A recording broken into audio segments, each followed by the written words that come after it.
નમસ્તે મારા મિત્રો, નવા અભ્યાસક્રમ આધારિત આપણે જે લેક્ચર સિરીઝ ચાલુ કરી હતી સ્પેશિયલ ટેટ ટાટની પરીક્ષા માટે, એની અંદર આપણે સમાવેશી શિક્ષણનો ભાગ 1 આપણે જોઈ લીધો.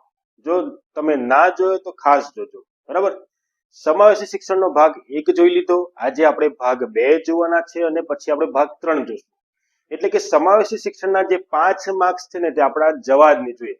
ઓકે, આપણે બેઝ જ એટલો ક્લિયર કરી નાખશું કે 5 માર્ક ગમે તેની પૂછશે ને તોય આવડી જશે આપણને. ઓકે, તો શાંતિથી લેક્ચરમાં ધ્યાન આપજો અને તમને જો નોટ કરવા જેવી બાબત લાગે તો નોંધ કરજો અને વારે વારે એને વાંચજો. ઓકે, ચાલો તો શરૂઆત કરીએ આપણે. આજના લેક્ચરમાં સમાવેશી શિક્ષણ ભાગ 2 માં આપણે શીખવાના છે સમાવેશી શિક્ષણના સિદ્ધાંતો.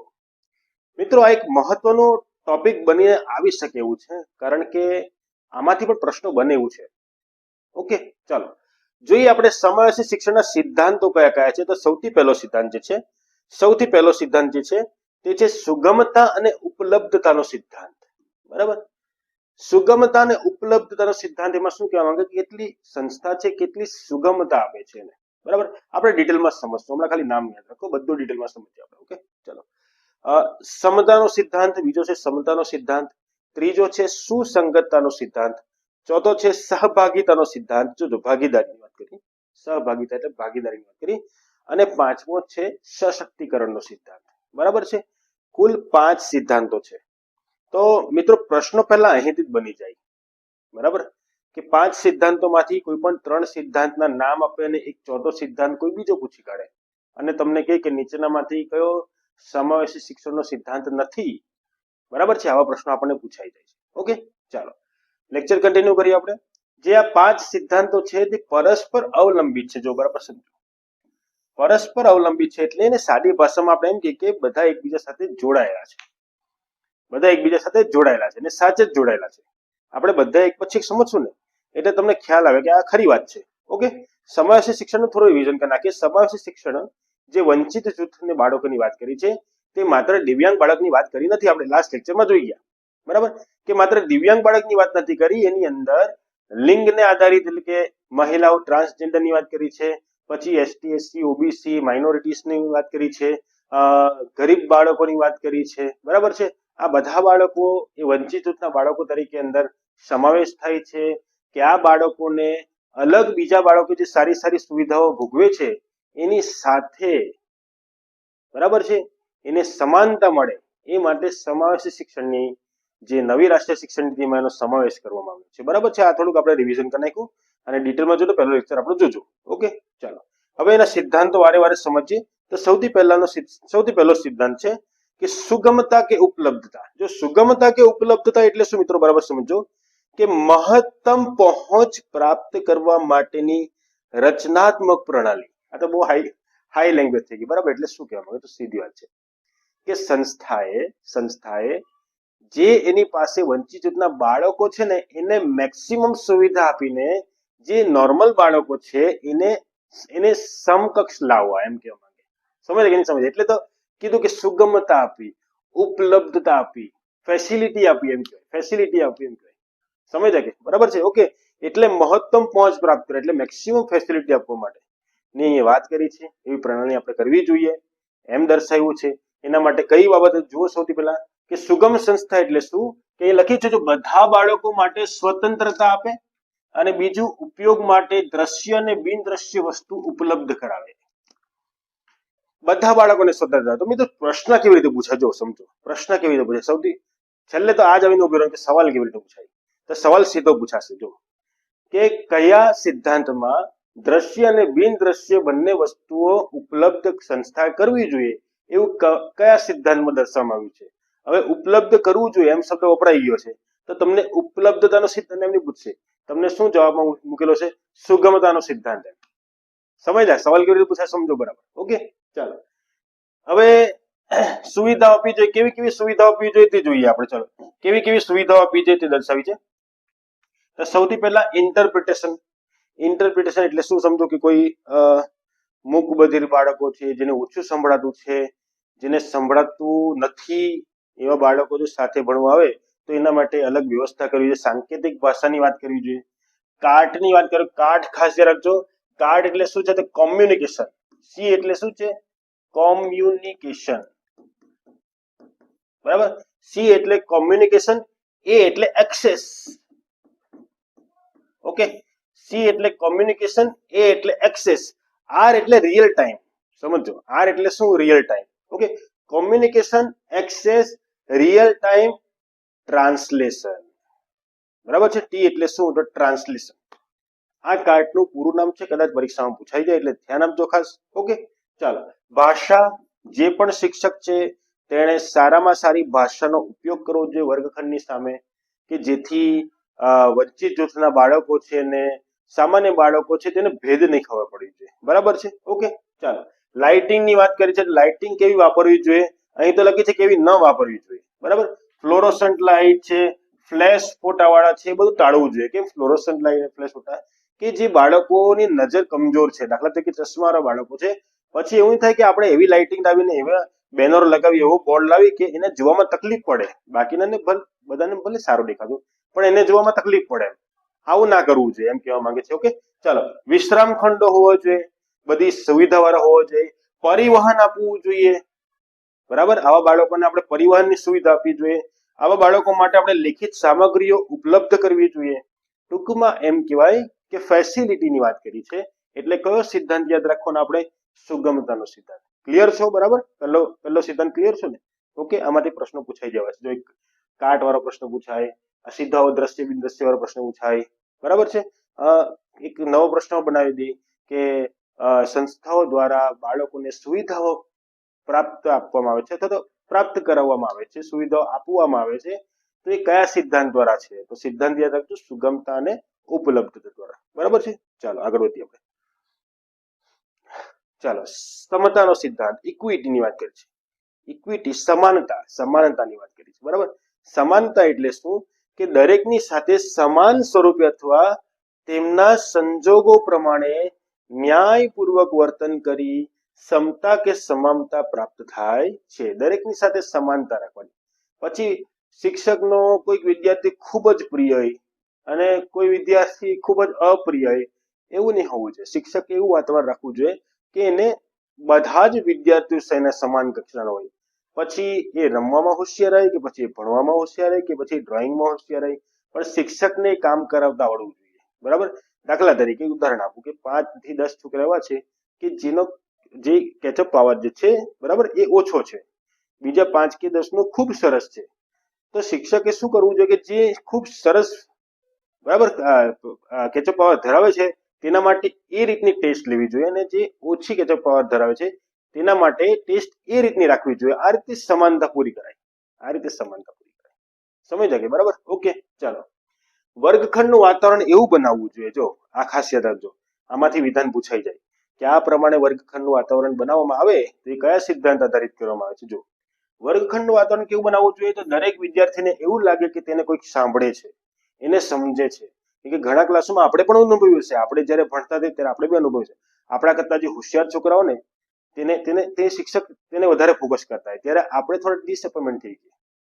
બરાબર ને? યાદ આવી ગયું બધાને? ઓકે, ચાલો, એવું હોય છે. ચાલો, ઓકે. અયોગ્યતા સામે બોલવા પ્રોત્સાહિત કરવું જોઈએ. દરેકને બોલવા માટે પ્રોત્સાહિત કરવું જોઈએ. યસ, આ ખાસ રાખજો. માતા પિતાને ભાગ લેવા પ્રોત્સાહિત કરવું જોઈએ. કયા સિદ્ધાંત આધારિત? માતા પિતાને વર્ગખંડમાં કે શાળામાં કે બાળકો પ્રત્યે ભાગ લેવા પ્રોત્સાહિત કરવું જોઈએ. ખાસ રાખજો, સમતાના. બરાબર. ઇક્વિટીની વાત કરીએ. બાળકની અંદર રહેલી સુષુપ્ત શક્તિનો વિકાસ કરવો. ટૂંકમાં જે 4 વિધાન છે, એ 4 વિધાનમાંથી કોઈ પણ 2 વિધાન આપીને પૂછે કે આ બધા વિધાનો છે એ કયા સિદ્ધાંત આધારિત છે, ત્યારે તમારે યાદ રાખવાનું કે સમતાના સિદ્ધાંત આધારિત છે. ઓકે, ચાલો આગળ વધીએ આપણે. 2 સિદ્ધાંત આપણા પૂરા થઈ ગયા મિત્રો. બરાબર. ત્રીજો સિદ્ધાંત પર આવીએ છીએ. ત્રીજો સિદ્ધાંત છે આપણો સુસંગતતાનો સિદ્ધાંત. સુસંગતતા એટલે શું? જોડાણ. જો એક વિષયને બીજા વિષય સાથે જોડવામાં આવે. બરાબર છે. એક વિષયને બીજા વિષય સાથે જોડવામાં આવે. દાખલા તરીકે શિક્ષણ સાથે સામાજિક અનુભવની પણ ખાતરી કરાવડાવી. શિક્ષણ તો આપવાનું જ છે, શિક્ષણ એને આપવાનું, સાથે સાથે એના જે વ્યવહારમાં એને કેવી રીતે એનો ઉપયોગ કરવાનો છે એનું પણ શિક્ષણ આપવું જોઈએ. એટલે તો વિજ્ઞાનમાં થિયરી સાથે સાથે પ્રેક્ટિકલ પણ હોય છે, પ્રયોગો પણ મૂકવામાં આવે છે કે પ્રયોગો કરવાથી જે એને શીખવા મળે એ ડાયરેક્ટ આપણે વાંચવાથી શીખવા નથી મળવાનું. સમજ્યા? ઓકે, ચાલો. તો બહિષ્કૃત અને એકાંતમાં રહેલા બાળકની સશક્તિકરણ આપવું જોઈએ. જો આ બરાબર ધ્યાન આપજો. બહિષ્કૃત એટલે શું કે બધાથી આગો રહેતો હોય, એકાંતમાં બેસી રહેતો હોય, એવા બાળકોને બીજા બાળકો સાથે જોડીને એને જે માહોલ છે એમાં ઢાળવાનો આપણે પ્રયત્ન કરવાનો છે, એને સુસંગતતા આપવાની છે, એની વાત કરી છે આપણે. બરાબર છે? ઓકે. મૂલ્યાંકન પ્રક્રિયાને સરળ બનાવવી જોઈએ. એકદમ ભારી પેપર લેવું છે એવું નથી કરવાનું. મૂલ્યાંકન પ્રક્રિયા પહેલા સરળ બનાવવાની, ધીમે ધીમે. એ પહેલી ટેસ્ટ એકદમ ઈઝી લેવાની કે બધાને લાગે કે યસ મને આવડતું છે. પછી ધીમે ધીમે સ્ટેપ બાય સ્ટેપ પ્રશ્નો આપણે થોડા હાર્ડ કરતા જવાના. પહેલા જ આપણે ઈગો હર્ટ થઈ જાય એ રીતે જબરજસ્ત ખતરનાક પેપર કાઢીને મૂકી દઈએ. જો સારા બાળકો તો લખવાના જ છે, પણ જે બાળકો થોડાક ધીમા છે એ ડીમોટિવેટ થઈ જશે. બરાબર? એ ડીમોટિવેટ થઈ જશે. ઓકે. એવું નથી કરવાનું. આપણે એ બધું સમજવાનું છે સમાવેશી શિક્ષણમાં. ઓકે. ચાલો. સામાન્ય બાળકો અધ્યયન કરી રહ્યા હોય ત્યારે, બરાબર, સામાન્ય બાળકો જ્યારે અધ્યયન કરી રહ્યા હોય ત્યારે જે ખાસ જરૂરિયાત વાળા બાળકો છે ને તેને આપણે સુવિધા આપવી જોઈએ. કઈ સુવિધા આપવી જોઈએ? ઓડિયો દ્વારા સમજાવવું જોઈએ, વિડીયો દ્વારા સમજાવવું જોઈએ, બ્રેઇલ લિપિ, તમને ખ્યાલ છે બ્રેઇલ લિપિ જે ઓછું દેખાતું હોય અંધ તેના માટે છે. બરાબર છે? રમતો વડે શીખવવું જોઈએ. આ બધી વસ્તુ કરાવવી જોઈએ, ત્યારે સુસંગતતા થઈ શકે. બરાબર છે? ઓકે. ચાલો આપણે આગળ વધીએ. 3 સિદ્ધાંત આપણા પૂરા થઈ ગયા. સહભાગિતાનો સિદ્ધાંત, ભાગીદારી કરવાનો સિદ્ધાંત. કેવી રીતે ભાગીદારી કરવાની? જો અમુક તો શબ્દ પરથી જ આપણને ખ્યાલ આવી જાય. બરાબર? પણ લખ્યું તો વાંચી કાઢીએ આપણે. ચલો. બાળકો એકબીજા પાસેથી શીખે.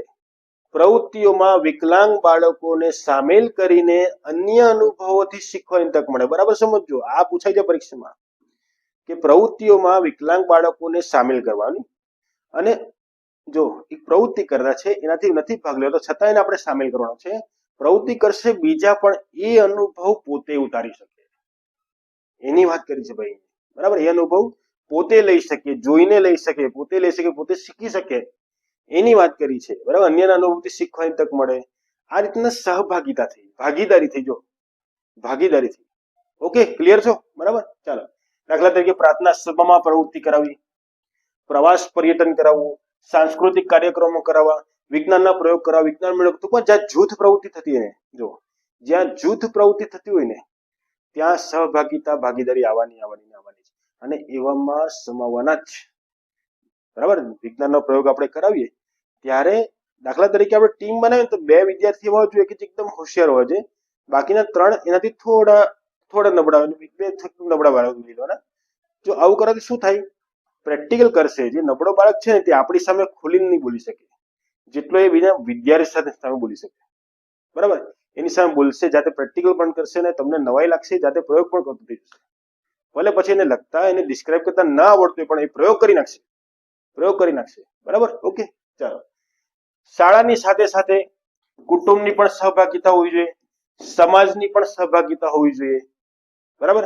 માતા પિતા પેલામાં કુટુંબ આખું આવી ગયું, આમાં સમાજ પણ આવી ગયો, એટલે આ બધા પરિબળોની પણ સહભાગિતા હોવી જોઈએ એમ સમજવા માંગે છે. બરાબર? ચાલો આગળ વધીએ. આપણે 4 સિદ્ધાંતો મિત્રો આપણે પૂરા કરી નાખ્યા. 5મો અને છેલ્લો સિદ્ધાંત, પછી આપણે પ્રશ્નો ચાલુ કરશું. ઓકે.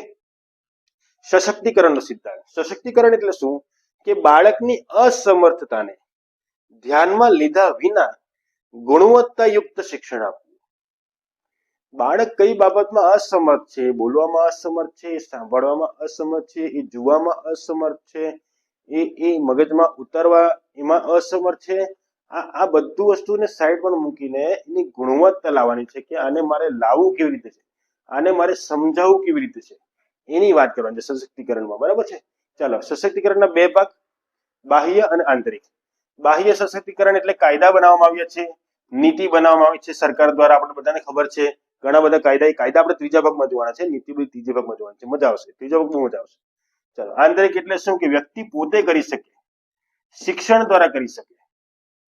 બરાબર? શિક્ષણ દ્વારા એને આપવામાં આવે, પોતે સમજે, અંદરથી ને ઈચ્છા થાય કે યસ મારે કઈ કરવું જોઈએ. એ શું છે? તો આંતરિક સશક્તિકરણ, મારે કરવું છે. જ્યારે બાહ્ય સશક્તિકરણ એટલે શું? એને કાયદા દ્વારા રક્ષણ કરવામાં આવે, નીતિઓ ઘડીને એનું રક્ષણ કરવામાં આવે, એને છૂટછાટ આપવામાં આવે. બરાબર? બધું સમાવેશી શિક્ષણમાં જ છે. વિદ્યાર્થીઓને સપના જોવાની અને ક્ષમતા સુધી પહોંચવાની તક આપવી. Very most important.